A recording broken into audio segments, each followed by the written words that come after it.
एक दिन में शादी होने का योग बन सकता है यदि आपने कर दिया ये सरल उपाय। यदि आपके बच्चों की शादी के लिए रिश्ता पक्का होने में बार बार अड़चनें आ रही हैं, बार बार बाधाएं आ रही हैं, जिसके चलते आप परेशान हो गए हो, तो ये वीडियो आपके लिए है। आज मैं आपको इस वीडियो के माध्यम से एक ऐसा सरल उपाय बताने वाला हूं जो कि आपने शीतला सप्तमी या फिर शीतला अष्टमी के दिन कर देना है।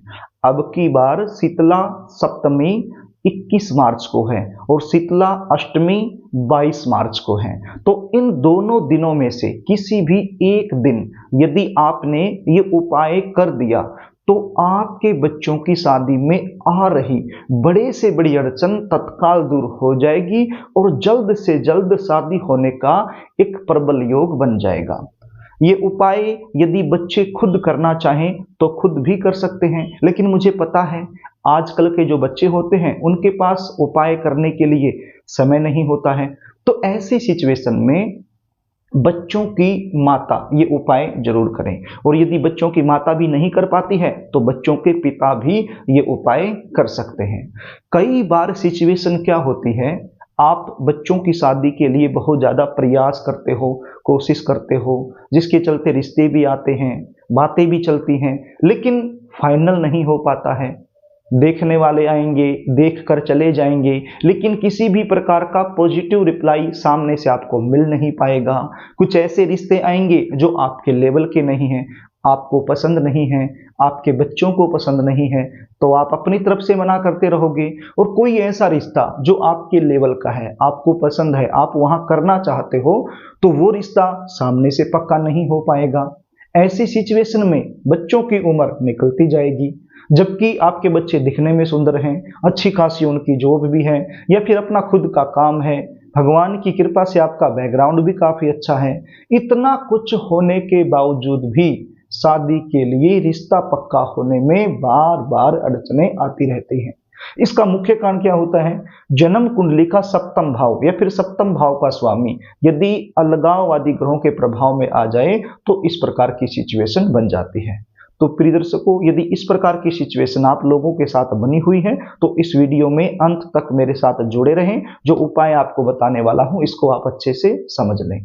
उपाय बताऊं इससे पहले आपसे निवेदन करना चाहूंगा, यदि आप चैनल पर नए हैं और अभी तक आपने इस चैनल को सब्सक्राइब नहीं किया है तो मुझसे लगातार जुड़े रहने के लिए अभी इस चैनल को सब्सक्राइब कर लीजिए, बेल आइकन को भी प्रेस करके रखिए ताकि हमारी आने वाली नई वीडियो का नोटिफिकेशन आपको मिल जाए और वो वीडियो आप आसानी से देख पाएं। तो प्रिय दर्शकों, अब ध्यान से सुन लीजिए ये उपाय आपने कैसे करना है, कब करना है।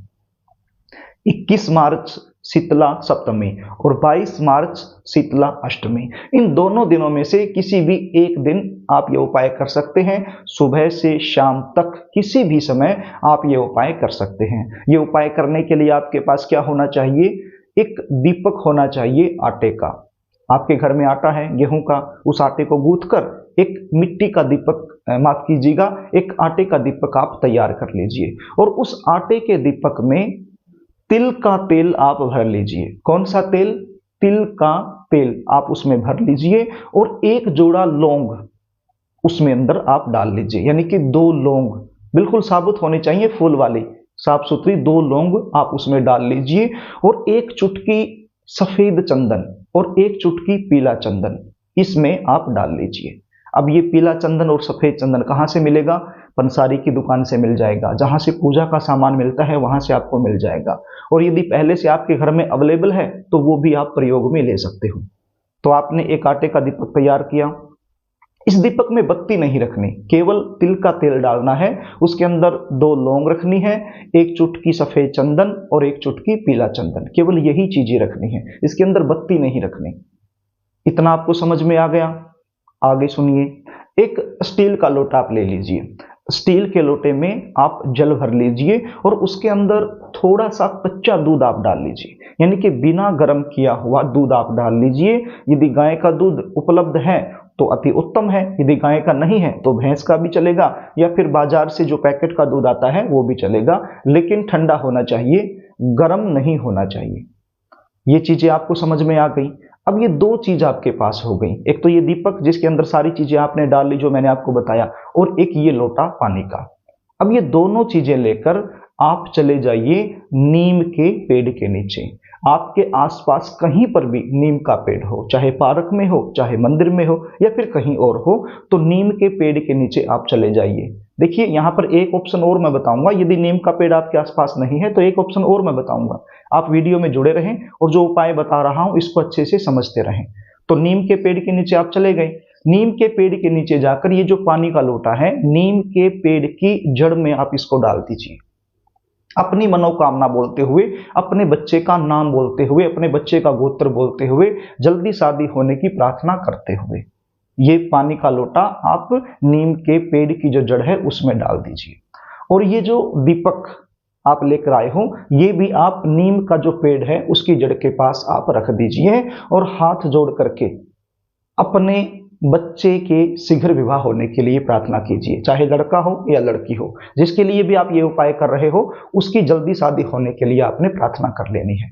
अब यहाँ पर ध्यान दीजिए, जब आप घर से ये चीजें लेकर आ रहे हो तो एक बार आपका जो बच्चा है जिसकी शादी में देरी चल रही है, उस बच्चे का हाथ एक बार इन दोनों चीजों पर लगवा लेना, यानी कि टच करवा लेना, या तो माथे से टच कर लेना या हाथ लगवा लेना। और यदि बच्चे घर में नहीं है तो फिर तो टच कैसे होगा, होगा ही नहीं। बस वैसे ही मानसिक रूप से टच आपको करना पड़ेगा, वैसे ही उनका नाम और गोत्र बोलना पड़ेगा। तो इस प्रकार से आप ये उपाय कीजिए। यदि नीम का पेड़ आपके आसपास नहीं है, यदि नीम का पेड़ आपके आसपास नहीं है तो कोई शीतला माता का मंदिर है, तो शीतला माता के मंदिर में भी आप जा सकते हो। ये जो पानी का लोटा है, शीतला माता का जो मुख्य द्वार है, बाहर वाला गेट है, उस गेट पर दोनों साइड में ये पानी डाल दीजिए और अंदर शीतला माता की जो प्रतिमा बनी है उस प्रतिमा के सामने ये दीपक रख दीजिए और ऐसे ही जल्दी शादी होने के लिए प्रार्थना कर लीजिए।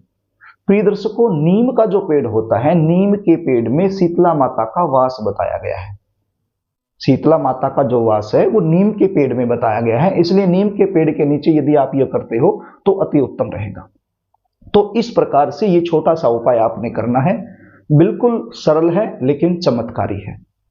यदि आप अपने बच्चों की जन्म कुंडली का विश्लेषण मुझसे करवाना चाहते हैं, शादी कब होगी, कहां होगी, कौन सी दिशा में होगी, कैसे परिवार में होगी, शादी के बाद का जीवन कैसा रहने वाला है, जल्दी शादी होने के लिए जन्म कुंडली के आधार पर कौन से उपाय करें, कौन से उपाय ना करें, यदि इस प्रकार की जानकारी आप मुझसे लेना चाहते हैं तो स्क्रीन पर दिए गए व्हाट्सएप नंबर के जरिए आप मुझसे संपर्क कर सकते हो और अपने बच्चों की जन्म कुंडली का साइंटिफिक तरीके से सटीक विश्लेषण करवाकर संपूर्ण जानकारी आप मुझसे प्राप्त कर सकते हो। जन्म कुंडली देखने की हमारी फीस होती है, वो फीस आपको पे करनी होती है, उसके बाद संपूर्ण जानकारी आपको दे दी जाती है। यदि जन्म कुंडली आपके पास पहले से नहीं बनी हुई है तो बच्चों की जो डेट ऑफ बर्थ है, बर्थ टाइम, बर्थ प्लेस या फिर बच्चे का नाम, ये चीजें लिखकर आप मेरे पास भेज सकते हो और पूरी जानकारी आप मुझसे प्राप्त कर सकते हो। प्रिय दर्शकों, यदि कार्यक्रम आपको अच्छा लगे तो इस वीडियो को शेयर जरूर करना ताकि आप पुण्य के भागीदार बन जाएं, और वीडियो को लाइक भी करना।